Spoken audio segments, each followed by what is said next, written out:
we're going to talk about is this Union plan to win against the South. It's referred to as Scott's Great Snake. You may or may not see this your junior year or whenever you take the second part of U.S. history if they review this. But it says the Anaconda plan was originally designed by a guy named Winfield Scott. The plan was designed to cut off the South from the outside world, essentially suffocating it. And so we're going to talk about, this is called the Anaconda plan. Anacondas, if you don't know, they're a big snake. And the way they kill their prey is that they wrap around the prey and they suffocate it to death. And so that's essentially what the North was trying to do to the South. So it would have ended the war ideally with minimal casualties on both sides. However, Scott had a difficult time convincing his fellow Union comrades that this was a good idea, as they considered it too passive. They wanted a more direct and aggressive approach to quickly crush the rebellion. And so last slide here, there are three main parts to the Anaconda plan, and we'll see them pan out next week.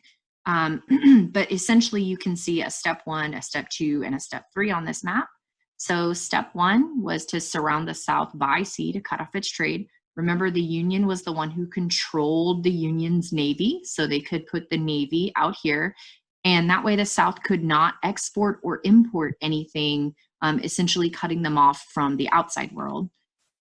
Step 2, which is over here, would be to divide the Confederacy into sections so that no one region could help another.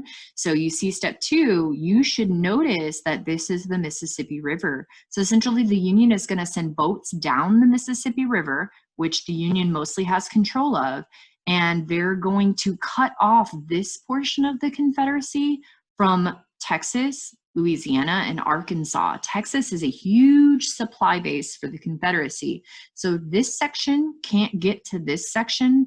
We're going to see problems arise. And last thing here, the last plan or step to the Anaconda plan was to capture the capital of the Confederacy, which you learned last week was Richmond, Virginia. So that's the Anaconda plan, originally referred to as Scott's Great Snake from that picture. All right, guys, we'll talk more. We'll move on next week.